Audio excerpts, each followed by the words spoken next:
Now, Washington Mornings on the Mall. 105.9 FM. And AM 630. WMAL. 637 on WMAL, where Washington comes to talk. You know, I was around this town when they passed welfare reform. It was during the Clinton years, 1996. It was a compromise that was reached between Speaker of the House Newt Gingrich and then President Bill Clinton. And if you look back at the Clinton years, that was the one thing that a lot of people pointed to as probably the most significant thing that was done during the Clinton years was welfare reform. Well, now comes word that the Obama administration is undoing all of that by inviting the states to request waivers of the welfare work requirements. The Obama administration basically making the case that we will be willing to not hold you to a strict standard if you want to try some new and different things. The Romney people look at this as a way to circumvent welfare reform. We have Matt Lewis from the Daily Caller on the line, who had the opportunity, I understand it, Matt, to speak with former Speaker Newt Gingrich about this, one of the architects of this welfare reform. What was his thought about it? That's right. Yeah, I talked to him very briefly. He was in Seattle with his grandkids. We spoke on the phone. He's very upset, of course, about this. And I think partly because this was not just a signature item of President Clinton's agenda, and it also sort of speaks to Newt Gingrich and the Republican Congress and the revolution. One of the big things that they accomplished, it was bipartisan legislation. I mean, the values underpinning this, the big message that it sends, that if you're going to get welfare, that you need to work. The era of big government is over, as Bill Clinton has said. Very, very big stuff, and President Obama seems to have kind of just wiped it away under the veil of darkness almost. Is it legal? I mean, I know we ask this question a lot with this president, but can they do this? Well, that's right. That's a question right now, whether or not it is legal. I think the Heritage Foundation has been making the case that it's not. But the way that it's done is simply it's kind of part and parcel of Obama's MO lately, where instead of changing the law, he just instructs, with the Defensive Marriage Act or this DREAM Act immigration, we're not going to enforce certain things. And so the way that it's done is very sly, and it basically bypasses the legislative process. But I think even more importantly, I hate to say more importantly, but maybe more importantly, is this national conversation that we have about things, where you get the public to buy in and you persuade the public that they're doing something good.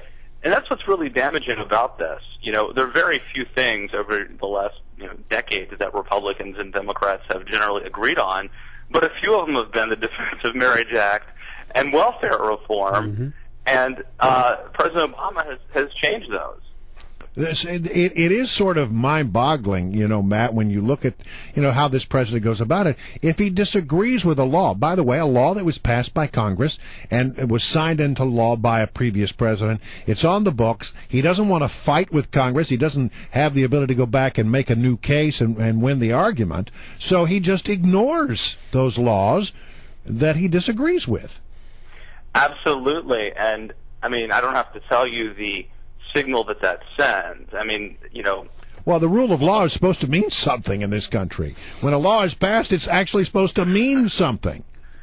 Exactly. And so I think in specific instances, we could look at this rule and say it's a bad idea, that it sends a signal that you can get on welfare and you don't have to work. And that's going to, maybe lead to more people getting on welfare and this ethic of sort of living off the government. But there is a bigger message, which you just hinted at, which is the rule of law, which is to say the American public can put up with a lot of stuff. We can put up with a little income inequality. We can put up with, not winning an election. But when things are done in a sort of dictatorial fashion like this, that is when you start to lose confidence in government. It's also not a ringing endorsement for his job creation that he's been touting lately. The fact that we're going to allow people to stay on welfare without looking for work or without having a job.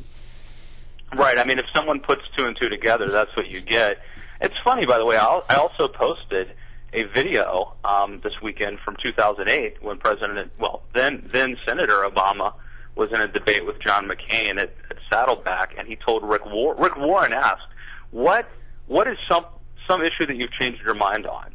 And he said, "Welfare reform." Yeah. Obama actually said, initially I was against the 96 Clinton Gingrich welfare reform, but now I've come to believe that it's very important and it was successful, and that work has to be part of this. So it's something he's really changed his tune on again. It's another issue of evolving, it seems. I actually have that soundbite. Let me play it for you. I always believed that welfare had to be changed.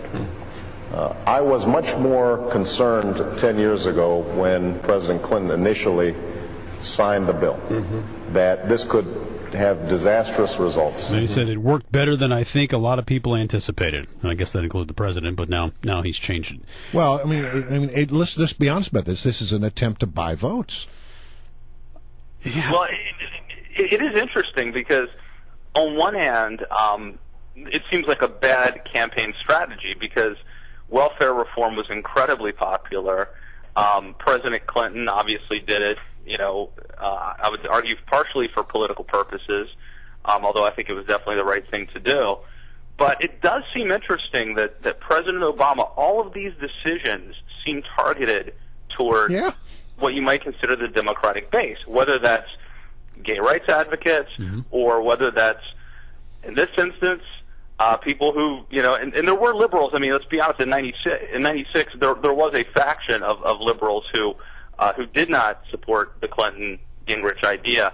But in any event, this seems targeted at the Democratic base. So, yeah, maybe it is political. Yeah, but they were going to vote for him anyway, and maybe it's a possibility to get him out to actually get to the polls. Well, he's going to give me back my welfare. Right. Well, I mean, again, though, is it, I mentioned the gay rights with the Defense of Marriage Act, but also immigration, the Dream Act, right? All of these things seem targeted toward his base, which maybe is an argument that he does have base problems, that he has to motivate them to vote. All right, Matt. Good to talk to you. Thanks for coming on. We